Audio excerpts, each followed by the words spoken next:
السلام عليكم ورحمة الله وبركاته. إن الحمد لله نحمده ونستعينه ونستغفره ونعوذ بالله من شرور أنفسنا ومن سيئات أعمالنا. من يهده الله فلا مضل له ومن يضلله فلا هادي له. وأشهد أن لا إله إلا الله وحده لا شريك له وأشهد أن محمدا عبده ورسوله. أما بعد، وقال الله تعالى في كلامه المجيد: إن أول بيت وضع للناس للذي ببكة مباركا وهدى للعالمين. وقال النبي صلى الله عليه وسلم: قال أبو ذر رضي الله عنه: سمعت من رسول الله صلى الله عليه وسلم قال: قلت يا رسول الله، أي مسجد وضع في الأرض أول؟ قال: المسجد الحرام. قال: قلت ثم أي؟ قال: المسجد الأقصى. قلت: كم كان بينهما؟ قال: 40 سنة.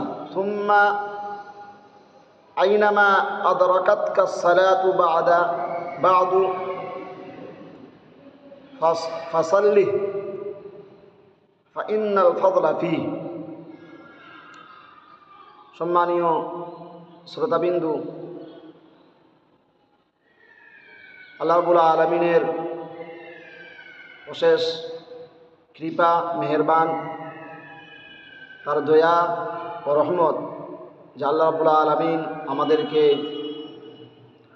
আশরাফুল মাখলুকাত করে সৃষ্টি করেছেন, আর আল্লাহ রাব্বুল আলামিন আমাদেরকে সুস্থ রেখেছেন, ভালো রেখেছেন। তাই তার প্রশংসা আদায় করি আলহামদুলিল্লাহ। তারপরে তার নবীর উপর সহস্র দরুদ ও শান্তির ধারা বর্ষিত হোক। আল্লাহুম্মা সাল্লি আলাইহি আল্লাহুম্মা বারিক আলাইহি। প্রিয় মুসলিম ভাইয়েরা আমার, আজকে যে বিষয়টি নিয়ে আলোচনা করব সেটা হলো মসজিদে আকসা। মসজিদুল আকসা বা মসজিদুল আকসার ব্যাপারে কোরআন হাদিসে কি এসেছে, এর ব্যাপারে কোরআন কি বলে, হাদিস কি বলে, এবং কোরআন হাদিস থেকে এর কিছু ইতিহাস বলতে পারে। মসজিদে আকসার ইতিহাস: ফিলিস্তিনে জেরুজালেমে অবস্থিত মসজিদে আকসা, যেই মসজিদটির ফজিলত 3 নম্বরে রয়েছে। প্রথম নম্বরের ফজিলত হলো মসজিদে হারাম, দ্বিতীয় নম্বর ফজিলত হলো মসজিদে নববী, রাসূলুল্লাহ সাল্লামের মসজিদ, মদিনাতুল মুনাওয়ারা, মসজিদে নববী যাকে বলা হয়। আর তৃতীয় যেটা মসজিদ সেটা হলো মসজিদে আকসা, দূরের মসজিদ। এবং এই মসজিদ তিনটির জন্য আপনি ইবাদতের নিয়ত করে এই মসজিদগুলোতে গেলে নেকি সওয়াব হবে বেশি। এই সওয়াবের উদ্দেশ্যে আপনি এই 3টি মসজিদ ভ্রমণ করতে পারেন। এই 3টি মসজিদ ব্যতী রেখে পৃথিবীর আর কোনো মসজিদ নেই যেটাতে সওয়াবের আশা করে আপনি ভ্রমণ করবেন। শুধু এই 3টি মসজিদেরই ব্যাপারে হাদিসে এসেছে। তো এই মসজিদ 3টির অনেক ফজিলত রয়েছে। এই জন্যই মুসলমানদের নজরে, দৃষ্টিতে এই মসজিদে আকসার ফজিলত, গুরুত্ব, মর্যাদা অপরিসীম রয়েছে তাদের চোখে, তাদের দৃষ্টিতে। কারণ তো এটা যে এই মসজিদে গিয়ে যে নামাজ আদায় করলে যে এর ফজিলত, এর সওয়াব এবং নেকি অপর মসজিদের তুলনায় অনেক বেশি। মসজিদে হারাম, মসজিদে নববী, তারপরে এই মসজিদের অবস্থান। এবার এই মসজিদে আকসাকে কেন্দ্র করে মুসলিমদের অনেক স্মৃতি এখানে জড়িয়ে রয়েছে। কারণ আমরা শুধু মুহাম্মদ সাল্লাল্লাহু আলাইহি সাল্লামের উপরেই ঈমান আনি না, আমার সমস্ত নবী আলাইহিমুসসালামদের উপর, নবী আম্বিয়া আলাইহিস সালামদের উপর আমরা ঈমান রাখি। মুজমাল তরপার একত্রিতভাবে তাদের উপরেও আমরা কি করি? ঈমান রাখি যে তারা আল্লাহর তরফ থেকে নবী ছিলেন, রাসূল ছিলেন। তো এই যে মসজিদুল আকসা, এই যে যেখানে অবস্থিত, এর যে চারিপাশে যে জায়গা, ফিলিস্তিন, প্যালেস্টাইন, যেখানে আজকে মুসলমানদের উপর অত্যাচার করা হচ্ছে, সিরিয়া যেটা, শাম যেটাকে বলা হয়, এই শাম বা সিরিয়া এলাকায়, এই ফিলিস্তিন, এই জেরুজালেম, এই মসজিদুল আকসায় আল্লাহ রাব্বুল আলামিন অসংখ্য নবী এবং রাসূলদেরকে তিনি পাঠিয়েছেন। তো সেই হিসাবে এই জায়গাটাকে নবী এবং রাসূলদের জায়গাও বলা যেতে পারে। ইব্রাহিম আলাইহিস সালামের থেকে নিয়ে আপনার যত নবী এবং রাসূল এসেছেন, বেশিরভাগই নবী এবং রাসূল এই এলাকায় আল্লাহ রাব্বুল আলামিন তাদেরকে তিনি নিয়ে এসেছেন। কোনো নবীর এখানে জন্ম হয়েছে, কোনো নবী কোনো জায়গা থেকে এখানে হিজরত করে এসেছেন, এবং শেষ পর্যন্ত শেষ নবী হযরত মুহাম্মদ সাল্লাল্লাহু আলাইহি সাল্লাম পর্যন্ত এই মসজিদে এসেছেন। কিভাবে? মেরাজের রাতে আল্লাহ রাব্বুল আলামিন এই মসজিদে আকসায় আল্লাহ রাব্বুল আলামিন নবীকে নিয়ে এসেছিলেন। আবার এখান থেকে আল্লাহ রাব্বুল আলামিন তার নবীকে মেরাজে তিনি গমন করিয়েছিলেন, নিজের কাছে তিনি ডেকে নিয়েছিলেন। কোরআনে এসেছে, সুবহানাল্লাযী আসরা বিআবদিহি লাইলাম মিনাল মাসজিদিল হারাম ইলাল মাসজিদিল আকসা আল্লাযী বারাকনা হাওলাহু। সূরা ইসরার প্রথম আয়াত এটি। এখানে আল্লাহ রাব্বুল আলামিন এটাই বলতে চেয়েছেন যে তিনি তার বান্দাকে মেরাজের রাতে মসজিদে হারাম থেকে তুলে নিয়ে গিয়ে মসজিদে আকসা পর্যন্ত নিয়ে গিয়েছিলেন, এবং ওখান থেকে তিনি তার বান্দাকে নিজের কাছে ভ্রমণ করিয়েছিলেন রাতারাতি। এমন একটি এলাকা যার চারিপাশে আল্লাহ রাব্বুল আলামিন অনেক বরকত রেখেছেন, অনেক বরকত এবং রহমত দিয়ে সেই জায়গাটাকে সমৃদ্ধ রাখা হয়েছে, সমৃদ্ধ করা হয়েছে, বরকত দেওয়া হয়েছে। আর আল্লাহ নবী সাল্লাল্লাহু আলাইহি সাল্লাম এখানে নবীগণদের ইমামতি করিয়েছেন, সমস্ত নবীদের ইমামতি করেছেন, সমস্ত নবী আলাইহিমুস সালামদের এখানে তিনি ইমামতি করিয়েছেন। তো নবী সাল্লাল্লাহু আলাইহি সাল্লামেরও পদাচরণ সেই জায়গায় পড়েছে, সেই জায়গাটি কত বরকতময়, যেখানে আল্লাহ নবী সাল্লাল্লাহু আলাইহি সাল্লাম নামাজ আদায় করিয়েছেন সমস্ত আম্বিয়া আলাইহিমুস সালামদের। তাহলে মুসলমানদের দৃষ্টিতে এর কত বড় গুরুত্ব থাকতে পারে, কত বড় মর্যাদা থাকতে পারে, সেটা এখান থেকে বোঝা যাচ্ছে। এবার আসি, আদম আলাইহিস সালাম ও মসজিদে আকসা, প্রথম যিনি মানব এই পৃথিবীর, তার এই মসজিদের সঙ্গে তার কি ইতিহাস রয়েছে জড়িত, এ সম্পর্কে আমরা জানব। পৃথিবীর সর্বপ্রথম মসজিদ হলো বাইতুল্লাহ। বাইতুল্লাহ মানে আল্লাহর ঘর, কাবা। দ্বিতীয় ঘর হলো মসজিদে আকসা। সূরা আলে ইমরানের 96 নম্বর আয়াত আল্লাহ রাব্বুল আলামিন বলেছেন, ইন্না আউওয়ালা বাইতিন উযিআ লিন-নাসি লাল্লাযী বিবাক্কাতা মুবারাকান ওয়া হুদাল লিল আলামিন। নিশ্চয় মানব জাতির জন্য সর্বপ্রথম যে গৃহ প্রতিষ্ঠিত হয়েছিল তা বক্কায়, বাক্কা শব্দ এসেছে, বক্কা মানে মক্কায় অবস্থিত, তা বরকতময় ও বিশ্বজগতের জন্য পথের দিশারি। বাইতুল্লাহ নির্মাণের 40 বছর পর মসজিদে আকসা নির্মাণ করা হয়, পৃথিবীর বুকে স্থাপিত দ্বিতীয় মসজিদ। তাহলে আদম আলাইহিস সালাম তিনি বাইতুল্লাহ নির্মাণ করেছেন, আর মসজিদে আকসা শুধু 40 বছর পরেই নির্মাণ হয়েছে। বাইতুল্লাহ নির্মাণের 40 বছর পর মসজিদে আকসা নির্মাণ করা হয়, পৃথিবীর বুকে স্থাপিত দ্বিতীয় মসজিদ। সহিহ বুখারীর 3127 নম্বর একটি হাদিসে এসেছে, আবু যর রাদিয়াল্লাহু তাআলা আনহু থেকে বর্ণিত, তিনি বলেন, ক্বালা কুলতু ইয়া রাসূলুল্লাহ, আমি বললাম হে আল্লাহর রাসূল, আইয়ু মাসজিদিন উদিআ ফিল আরদি আউয়াল, পৃথিবীতে সর্বপ্রথম কোন মসজিদ তৈরি করা হয়েছে? ক্বালা, তিনি বললেন, আল মাসজিদুল হারাম, মানে মসজিদে হারাম, বাইতুল্লাহ। ক্বালা কুলতু সুম্মা আইয়ুন, তারপর কোনটি? তিনি বললেন মসজিদে আকসা। রাসূলুল্লাহ সাল্লাম কি বললেন? মসজিদে আকসা তারপর নির্মাণ হয়েছে। কুলতু কাম কানা বাইনাহুমা, তিনি বললেন এই উভয় মসজিদের নির্মাণের মাঝে কত দিনে ফাসলা? ক্বালা 40 সানাতান। রাসূলুল্লাহ সাল্লাল্লাহু বললেন 40 বছর। তিনি আরো বললেন সুম্মা আইনামা আদরাকাতকা সালাতু বাদু ফাসাল্লি ফা ইন্নাল ফাদলা ফিহি।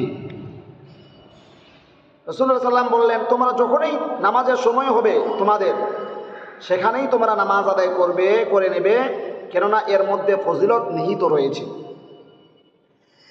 কেউ কেউ বলেছেন মসজিদে আকসা নির্মাণ করা হয়েছে মূলত ইব্রাহিম আলাইহিস সালাম বাইতুল্লাহ নির্মাণের 40 বছর পর, কিন্তু বিশুদ্ধ মত হলো আদম আলাইহিস সালাম কাবা শরীফ নির্মাণের 400 বছর পর মসজিদে আকসা নির্মাণ করা হয়। ইব্রাহিম আলাইহিস সালাম ও মসজিদে আকসা।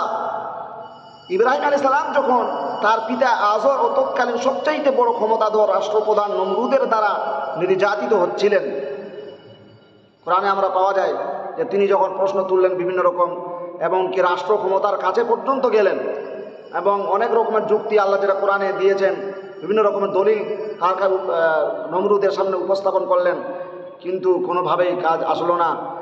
এবং কি ইব্রাহিম আলাইহিস সালামকে তাদের দেবতাদেরগুলোকে ভেঙে দেওয়ার কারণে ইব্রাহিম আলাইহিস সালামকে দোষী করা হলো, এবং তিনি দোষী ছিলেন, তাদের নজরে দোষী ছিলেন, তাদের মূর্তিগুলোকে ভেঙে দিয়েছিলেন। তার কারণে ইব্রাহিম সালামকে বড় একটি তার জন্য অগ্নিকুণ্ড জ্বালানো হয়েছিল, এবং তাকে সেই অগ্নিকুণ্ডে নিক্ষেপ করা পর্যন্ত হয়েছিল। আল্লাহ রাব্বুল আলামিন ইব্রাহিম আলাইহিস সালামকে তৌহিদবাদী, পৃথিবীর মধ্যে সর্বপ্রথম তৌহিদবাদী আদম আলাইহিস সালাম, নূহ আলাইহিস সালাম, আর কয়েকজন নবী বাদে তারপরে ইব্রাহিম আলাইহিস সালাম, তিনি প্রথম তৌহিদবাদী। যখন গোটা বিশ্বে কোনো তৌহিদবাদী ছিল না, একাই তৌহিদের যখন আলোড়ন সৃষ্টি করলেন, মানুষদের সামনে যখন উপস্থাপন করলেন আল্লাহর একাত্মতা, তৌহিদবাদিতা, তারা আর সইতে পারল না। তারা ইব্রাহিম আলাইহিস সালামকে আগুনে নিমজ্জিত করে দিলেন। তার মনোবল, তার ঈমান, তার বিশ্বাস, তার ঈমানের যে পাওয়ার ক্ষমতা, আল্লাহ রাব্বুল আলামিন তার ঈমানের কারণে আগুনকে অর্ডার করে দিলেন, ইয়া নারু কুনি বারদাম ওয়া সালামান আলা ইব্রাহিম। ইব্রাহিম তুমি আমার ইব্রাহিমের জন্য ঠান্ডা হয়ে যাও। সঙ্গে সঙ্গে আগুন ঠান্ডা হয়ে গেল। ইব্রাহিম আলাইহিস সালাম তিনি বলতেন যে আগুনের ভিতরে যত আমি, ওই আগুনের ভিতরে, অগ্নিকুণ্ডের আগুনের ভিতরে যতটা আমি সুখ স্বাচ্ছন্দ্য পেয়েছি, আমি পৃথিবীর বুকে এত সুখ আর স্বাচ্ছন্দ্য পাইনি। আল্লাহ রাব্বুল আলামিন আগুনকেও ফুলের আঙ্গারা বানিয়ে দিতে পারেন। তাই কবি বলেছেন, আজ ভি হো अगर ইব্রাহিম সা ইমা पैदा আগ কর সকতি है एक अंगारे गुलिस्ता पैदा।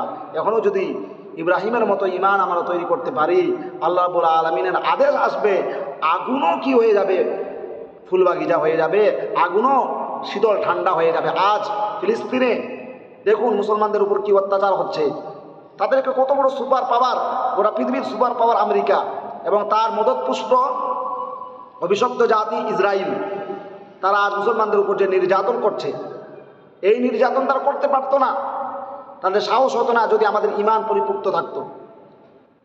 ঈমানদার যদি আমরা হতাম, এই সাহসটা তারা পেত না। কিন্তু যেহেতু আমাদের ঈমান নেই, ঈমান না থাকার কারণে আল্লাহর উপর বিশ্বাস, আস্থা আমরা হারিয়ে ফেলেছি, মনোবল দুর্বল করে ফেলেছি, সেই ঈমান নেই, সেই ঈমানের চেতনা নেই। সেই জন্য আজ আমাদের এই দুরবস্থা। আল্লাহ রাব্বুল আলামিন বলেছেন, ঈমানদার যদি হও তোমরা সত্যকারে, ওয়ালা তাহিনু ওয়ালা তাহজানু ওয়া আনতুমুল আ'লাউনা ইন কুনতুম মুমিনিন।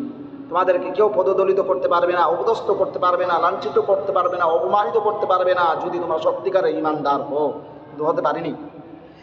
তো আসি ইব্রাহিম আলাইহিস সালাম যখন তার পিতা আজর ও তৎকালীন সবচাইতে বড় ক্ষমতাধর রাষ্ট্রপ্রধান নমরুদের দ্বারা নির্যাতিত হচ্ছিলেন, তখন আল্লাহ তাআলার নির্দেশে তিনি তার স্ত্রী সারা আলাইহিস সালামকে নিয়ে শাম তথা সিরিয়ায় রওনা হয়ে যান। সিরিয়া যাওয়ার পথে মিশরের পথ পাড়ি দিতে হতো। তৎকালীন সময়ের মিশরের ক্ষমতাধর বাদশাহ সেনান বিন উলওয়ান নির্যাতনের শিকার তারা হয়েছিলেন। কারণ আল্লাহ প্রদত্ত বাদশাহ তিনবার বিপদে পড়ার পরে চতুর্থবার তিনি সারাকে ছেড়ে দিলেন। সাথে একজন দাসী হাজারা আলাইহিস সালামকে পুরস্কার হিসাবে প্রদান করলেন। ইব্রাহিম আলাইহিস সালাম নবী একজন স্ত্রীকে তিনি ইব্রাহিম আলাইহিস সালাম তিনি একজন স্ত্রীকে সিরিয়ায় রেখে আসলেন, আরেকজন স্ত্রীকে তিনি মক্কাতে রেখে আসলেন। ইসমাইল আলাইহিস সালামের মা হলো হাজেরা আর ইসহাক আলাইহিস সালামের মা হলো সারা।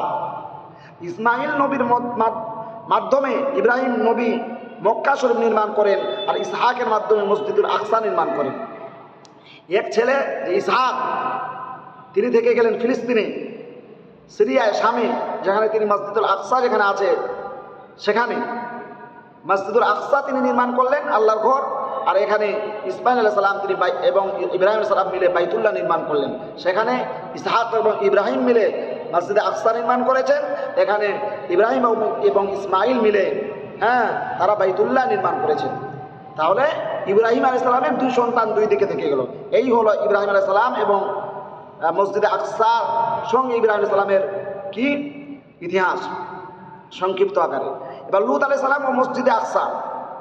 ইব্রাহিম আলাইহিস সালাম ইরাকে বসরার নিকটবর্তী বাবেল শহরে জন্মগ্রহণ করেছিলেন। তিনি স্ত্রীকে সিরিয়ায় নিয়ে যাওয়ার পথে সাথে তার ভাতিজা লূত আলাইহিস সালামকে সাথে নিয়ে গেলেন।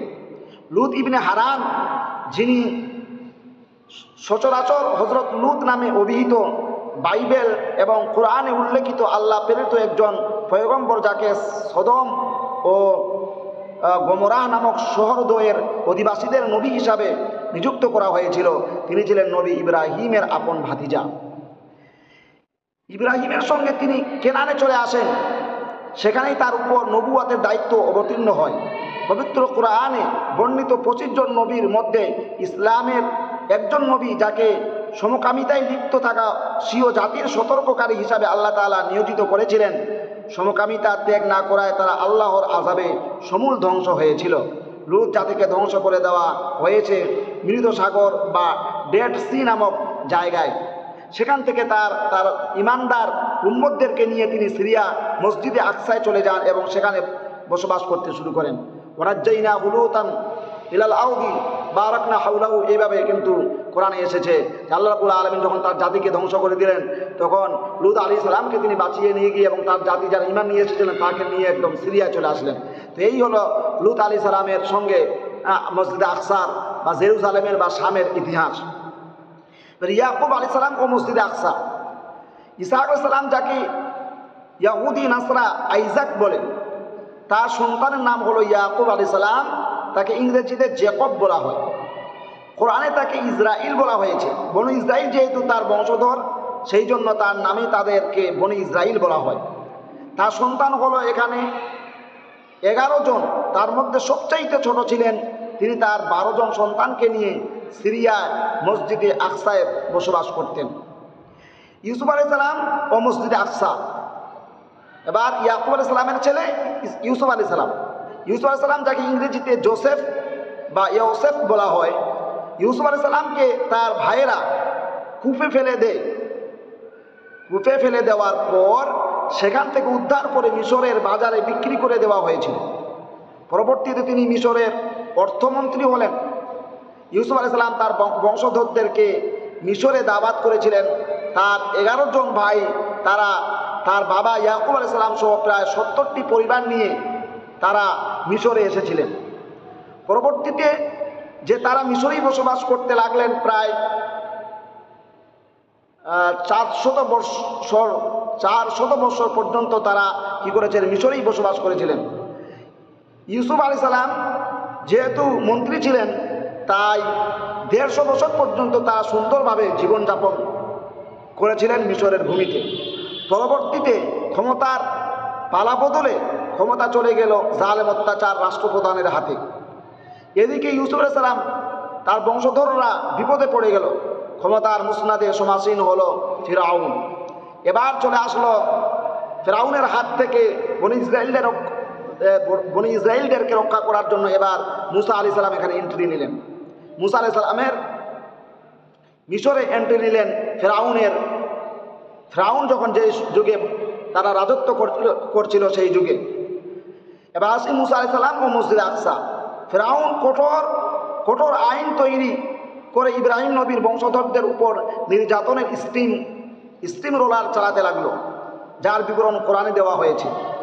আজ যেমন ইহুদিরা, ইসরায়েলেরা যেমন মুসলমানদেরকে করতেছে, তার থেকেও আজকে যারা যেটা করছে সেটা করুণ অবস্থা। সেখানে তারা কি করত? সেই ফিরআউন, সূরা বাকারার 49 নম্বর আয়াতে আল্লাহ বলছেন, ওয়া ইদ নাজ্জাইনাকুম মিন আলি ফিরআউনা ইয়াসুমুনাকুম সুআল আযাব ইউযাব্বিহুনা আবনাআকুম ওয়া ইস্তাহইউনা নিসাআকুম ওয়া ফি যালিকুম বালাউম মির রাব্বিকুম আযীম।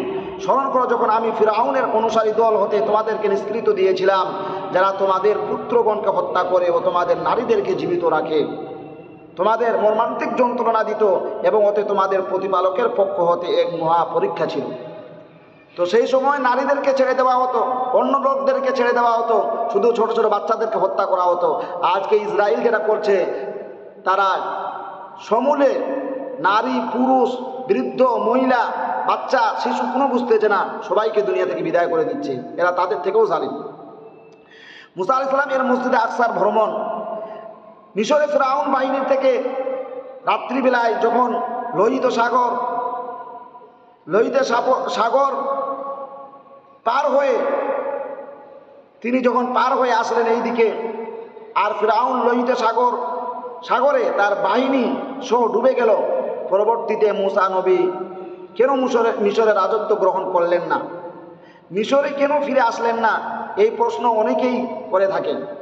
যেহেতু ফিরআউনের বাহিনী ধ্বংসে নিমজ্জিত হয়ে গিয়েছে, সেহেতু মিশরের রাজত্ব করতে কোনো ধরনের বাধা মুসা নবীর জন্য ছিল না।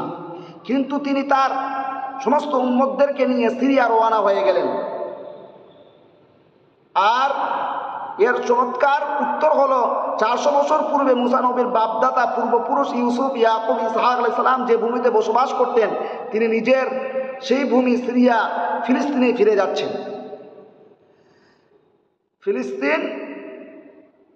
ফিলিস্তিনে মুসা আলাইহিস সালামের বাপদাদারা, মানে ইব্রাহিম, ইসহাক, ইয়াকুব, তারা যারা ওখানে ছিলেন তাদের জায়গায় ফিরে যাচ্ছেন। মুসা আলাইহিস সালাম আদি পুরুষদের জন্মস্থান সিরিয়া বিজয় করার জন্য যাচ্ছেন। বিগত 400 বছর বনু আমালিকা গোত্র তাদের সাম্রাজ্য বিস্তার করে ফেলেছে। তাদেরকে পরাজিত করা অসম্ভব ছিল। মিশর থেকে সিরিয়া যাওয়ার পথে মাঝখানে সবচাইতে বড় মরুভূমিটা রয়েছে, সেটাকে সিনা মরুভূমি বা তি প্রান্তর বলা হয়। এই সিনা মরুভূমিতে বনি ইসরাইল পানির পিপাসাতে কাতরাচ্ছিল। মুসা আলাইহিস সালামকে তারা বলল, মুসা, আমাদের পানির জন্য আল্লাহর কাছে দোয়া করো। তিনি দোয়া করেছিলেন। কোরআনে এইভাবে বলা হয়েছে, ওয়া ইদিস্তাসকা মুসা লিকাওমিহি ফাকুলনা দ্রিব বিআসাকাল হাজার ফানফাজারাত মিনহু ইসনাতা আশরাতা আইনা قد علم كل أناس مشربهم كلوا واشربوا من رزق الله ولا تعثوا في الأرض مفسدين। আর স্মরণ করো যখন মুসা তার সম্প্রদায়ের জন্য পানি প্রার্থনা করলো, আমি বললাম তোমার লাঠি দ্বারা পাথরে আঘাত করো, ফলে তা হতে 12টি প্রস্রবণ প্রবাহিত হলো। প্রত্যেক গোত্র নিজ নিজ পান স্থান ঘাট চিনে নিল। বললাম, আল্লাহর দেওয়া জীবিকা হতে তোমরা পানাহার করো এবং পৃথিবীর বুকে অনর্থ শান্তি ভঙ্গ করে বেরিয়েও না। কিন্তু ইসরায়েল বা ইহুদি জাতি তারা তো ছিলই আল্লাহর নাফরমান, তারা আবার নাফরমানি শুরু করে দিল। এরপর আল্লাহ রাব্বুল আলামিন তাদের পানির ব্যবস্থা তো করে দিলেন, এবার খাওয়ার ব্যবস্থা। সেই দ্বীপ প্রান্তরে কোনো খাওয়া দাওয়ার কিছু নাই। আল্লাহ রাব্বুল আলামিনের কাছে আবার দোয়া করা হলো। আল্লাহ রাব্বুল আলামিন এই দ্বীপ প্রান্তেই আল্লাহ রাব্বুল আলামিন তাদের জন্য মান্না ওয়া সালওয়া নামক দুটো খাদ্য আসমান থেকে প্রেরণ করলেন। কোরআনে এসেছে সূরা বাকারার 57 নম্বর আয়াতে, ওয়াযাল্লালনা আলাইকুমুল গামামা ওয়া আনজালনা আলাইকুমুল মান্না ওয়াস সালওয়া কুলু মিন তাইয়্যিবাতি মা রাযাকনাকুম ওয়া মা যালামুনা ওয়ালাকিন কানু আনফুসাহুম ইয়াযলিমুন। আমি মেঘ দ্বারা তোমাদের উপর ছায়া বিস্তার করলাম, তোমাদের নিকট মান্না ও সালওয়া প্রেরণ করলাম, আর বললাম সে সকল ভালো জিনিস তোমাদের জন্য দিলাম, তা থেকে আহার করো। যে সকল ভালো জিনিস দিলাম সেটা থেকে আহার করো। তারা আমার প্রতি কোনো অন্যায় করেনি, বরং তারা নিজেদেরই প্রতি অন্যায় করেছিল। কি অন্যায় করেছিল? যখন আল্লাহ তাদের আসমান থেকে জান্নাতের খাওয়া দিলেন, এবার তারা সেই খাদ্যটাকে অস্বীকার করলো যে এই একই রকমের ডিজাইনের খাওয়া খেয়ে খেয়ে আমরা খুব উত্তপ্ত হয়ে গেছি, আর একই রকমের খাওয়া খাবো না, তারা এবার মুসাকে কি বলল, বিভিন্ন রকমের চাষ আবাদের জন্য, বিভিন্ন রকমের খাদ্যের জন্য মুসাকে তারা মুসার কাছে নালিশ জানালো এবং বলল তোমার আল্লাহর কাছে এ বলে দোয়া করো। وَإِذْ قُلْتُمْ يَا مُوسَى لَن نَّصْبِرَ عَلَى طَعَامٍ وَاحِدٍ فَادْعُ لَنَا رَبَّكَ يُخْرِجْ لَنَا مِمَّا تُنبِتُ الْأَرْضُ مِن بَقْلِهَا وَقِثَّائِهَا وَفُومِهَا وَعَدَسِهَا وَبَصَلِهَا قَالَ أَتَسْتَبْدِلُونَ الَّذِي هُوَ أَدْنَىٰ بِالَّذِي هُوَ خَيْرٌ اهْبِطُوا مِصْرًا فَإِنَّ لَكُم مَّا سَأَلْتُمْ وَضُرِبَتْ عَلَيْهِمُ الذِّلَّةُ وَالْمَسْكَنَةُ। আর তোমরা যখন বলেছিলে হে মুসা একই রকম খাদ্যে আমরা কখনো ধৈর্য ধারণ করব না, একই রকম খাদ্য মান্না ওয়াসালওয়া, একই রকম খাদ্য, সুতরাং তুমি তোমার প্রতিপালকের নিকট আমাদের জন্য প্রার্থনা করো তিনি যেন ভূমিজাত দ্রব্য শাক সবজি কাকুর গম মসুর ও পেঁয়াজ উৎপাদন করেন। মুসা বলল তোমরা কি উৎকৃষ্ট বস্তুকে নিকৃষ্ট বস্তুর সাথে বিনিময় করতে চাও? আল্লাহ রাব্বুল আলামিন এইভাবে তাদের উপর লাঞ্ছনা কর, যে লাঞ্ছনাময় বা লাঞ্ছনা তাদের উপর, তাদের জন্য জিল্লাত ও মাসকানাত তাদের উপর নির্ধারণ করে দিলেন আল্লাহ রাব্বুল আলামিন। তারা জলিল এবং খার এবং লাঞ্ছিত অপমানিত হয়েই থাকবে দুনিয়াতে, লানত আল্লাহ তাদের উপর। আর এই যে মরুভূমি, এই যে মরুভূমি, এই প্রান্তরেই রয়েছে তুর পাহাড়, যেখানে মুসা নবী আল্লাহ তাআলার সঙ্গে কথা বলেছেন বা আল্লাহ রাব্বুল আলামিনকে তিনি দেখতে পেয়েছিলেন, আল্লাহ রাব্বুল আলামিনের নূরকে তিনি দেখতে পেয়েছিলেন, তার জ্যোতিকে। যেখানে তার অনুসারীরা আল্লাহ তাআলার আওয়াজ শুনতে চেয়েছিলেন, যেখানে তাওরাত কিতাব নাজিল হয়েছিল, যেখানে মুসা নবী সরাসরি আল্লাহ তাআলার সাথে কথা বলতেন, যে পাহাড়কে বনি ইসরাইলের মাথার উপর তুলে ধরা হয়েছিল যাতে তারা নিষিদ্ধ দিনগুলোতে মাছ শিকার না করে। মোট কথা বনি ইসরাইলের প্রধান পুরুষ ইয়াকুব আলাইহিস সালাম এর বাসস্থান ছিল বাইতুল মুকাদ্দাস জেরুজালেম, কিন্তু তার পুত্র ইউসুফ আলাইহিস সালাম মিশরের রাষ্ট্রপ্রধান হওয়ার পর তারা সকলেই মিশরে গিয়ে স্থায়ীভাবে বসবাস করতে থাকেন। পরিশেষে মুসা আলাইহিস সালাম ফিরআউনের কবল থেকে মুক্তি লাভের জন্য গোপনভাবে রাতারাতি বনি ইসরাইলকে নিয়ে মিশর থেকে চলে আসেন, কিন্তু সে সময় বাইতুল মুকাদ্দাস আমালেকদের শাসন ছিল, যারা এক বীর বাহাদুর গোত্র রূপে পরিচিত ছিল। যখন মুসা আলাইহিস সালাম পুনরায় বাইতুল মুকাদ্দাসে গিয়ে বসবাস করার ইচ্ছা পোষণ করলেন, তখন তার জন্য ক্ষমতাসীন আমালেকাদের বিরুদ্ধে জিহাদ জরুরি ছিল। সুতরাং মুসা আলাইহিস সালাম নিজ গোত্রকে ওই পবিত্র ভূমিতে প্রবেশ করার নির্দেশ দিলেন এবং সাথে সাথে আল্লাহর সাহায্যের সুসংবাদও শোনালেন। কিন্তু তা সত্ত্বেও বনি ইসরাইল আমালেকাদের বিরুদ্ধে যুদ্ধ করতে প্রস্তুত হলো না। মুসা আলাইহিস সালাম জিহাদের জন্য আহ্বান করেছিলেন, ইয়া কওমি দুখুলুল আরদাল মুকাদ্দাসাতাল্লাতী কাতাবাল্লাহু লাকুম ওয়া লা তারতাদ্দু আলা আদবারিকুম ফাতানকালিবু খাসিরিন। আমার সম্প্রদায়, আল্লাহ তোমাদের জন্য যে পবিত্র ভূমি নির্দিষ্ট করেছেন, লিখে দিয়েছেন, তাতে তোমরা প্রবেশ করো এবং পশ্চাৎ প্রসরণ করো না, করলে তোমরা ক্ষতিগ্রস্ত হয়ে পড়বে। কালু ইয়া মূসা ইন্না ফিহা কওমান জাব্বারিন ওয়া ইন্না লান নাদখুলাহা হাত্তা ইয়াখরুজু মিনহা ফাইন ইয়াখরুজু মিনহা ফাইন্না দাখিলুন। তারা বলল, হে মূসা, সেখানে এক দুর্দান্ত সম্প্রদায় রয়েছে এবং তারা সেই স্থান হতে বের না হওয়া পর্যন্ত আমরা সেখানে কখনো প্রবেশ করব না। আর তারা সেই স্থান হতে বের হয়ে গেল তবেই আমরা প্রবেশ করব। তারপরে এটা পর্যন্ত তারা কি বললেন, কালু ইয়া মূসা ইন্না লান নাদখুলাহা আবাদাম মা দামু ফিহা ফাযহাব আনতা ওয়া রাব্বুকা ফাকাতিলা ইন্না হাহুনা কাঈদুন। তারা বলল, হে মূসা, তারা যতদিন সেখানে থাকবে ততদিন আমরা সেখানে প্রবেশ করবই না, সুতরাং তুমি তোমার প্রতিপালক যাও এবং যুদ্ধ করো, আমরা এখানেই বসে থাকব। যুদ্ধ স্বীকার করার কারণে 40 বছরের শাস্তি প্রদান করা হয়েছে। قال فإنها محرمة 40 سنة يتيهون في الأرض فلا تأس على القوم الفاسقين। আল্লাহ বলেন, তবে এই ভূমি 40 বছর তাদের জন্য নিষিদ্ধ রইল, তারা ভূপৃষ্ঠে উদ্ভ্রান্ত হয়ে ঘুরে বেড়াবে, সুতরাং তুমি সত্য থেকে সম্প্রদায়ের জন্য দুঃখ করো না।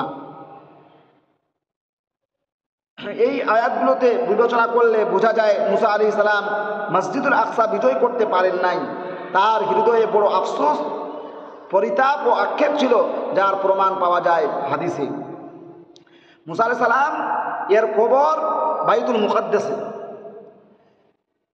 4935 নম্বর হাদিস সহিহ মুসলিমের আবু হুরায়রা রাদিয়াল্লাহু তাআলা থেকে বর্ণিত। তিনি বলেন, মালাকুল মাউতকে মুসা আলাইহিস সালাম এর কাছে পাঠানো হয়েছিল। যখন ফেরেশতা তার কাছে এলেন তখন মুসা আলাইহিস সালাম তাকে একটা থাপ্পড় মারলেন এবং এতে তার একটা চোখ নষ্ট করে দিলেন। এরপর আল্লাহর কাছে ফিরে গেলেন এবং বললেন, আপনি আমাকে এমন এক বান্দার কাছে পাঠিয়েছেন যে মরতে চায় না। রাবি বলেন, আল্লাহ তাআলা ফেরেশতার চোখ ফিরিয়ে দিলেন এবং বললেন, আবার তার নিকট যাও এবং তাকে বলো সে যেন তার হাত একটি বলদের পিঠের উপর রাখে, এতে যতগুলো পশম তার হাতের নিচে পড়বে প্রতিটি পশমের বদলে সে 1 বছর জীবিত থাকবে। মুসা আলাইহিস সালাম বললেন, হে পালনকর্তা, এরপর কি হবে? আল্লাহ বললেন, এরপর মরণ। মুসা আলাইহিস সালাম বললেন, তাহলে এখনই ভালো, এখনই আমি আপনার সঙ্গে সাক্ষাৎ করতে চাই। তিনি বললেন, হে আল্লাহ, আমাকে পবিত্র ভূমির একটি টিলার নিকটবর্তী করুন। রাসূলুল্লাহ সাল্লাম বলেন, যদি আমি ওখানে হতাম তাহলে রাস্তার পাশে লাল বালির কাছে মুসা আলাইহিস সালাম এর কবর তোমাদের দেখিয়ে দিতাম। তিনি প্রান্তরে ইন্তেকাল করেছেন। তাহলে এই এলাকাটা, এই জায়গাটা কত গুরুত্বপূর্ণ। এখানে নবীদের কবর রয়েছে, নবীরা এখানে আগমন করেছেন।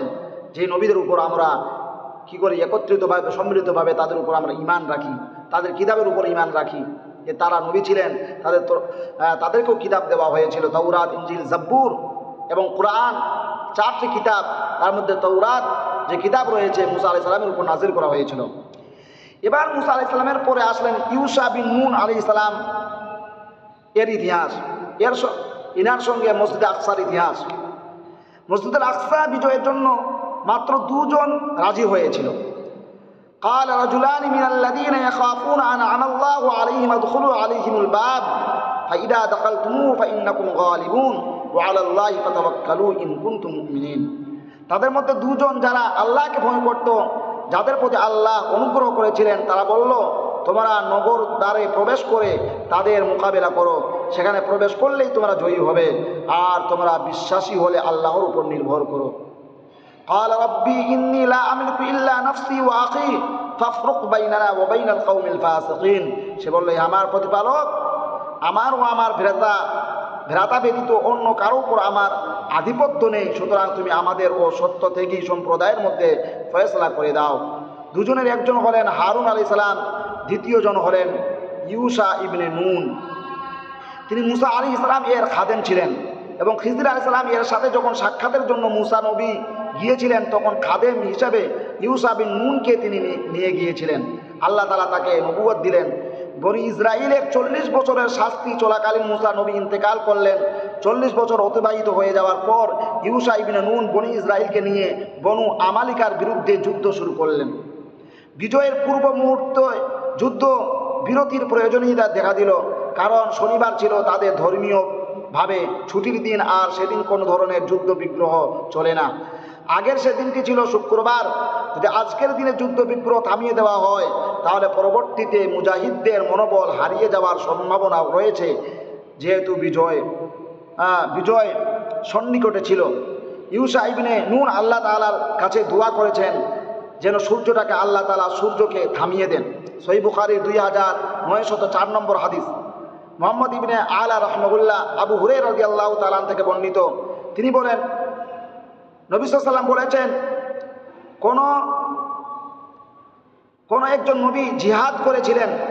তিনি তার সম্প্রদায়কে বললেন, এমন কোনো ব্যক্তি আমার অনুসরণ করবে না যে কোনো মহিলাকে বিবাহ করেছে এবং তার সঙ্গে মিলিত হওয়ার ইচ্ছা রাখে, কিন্তু সে এখনও মিলিত হয়নি।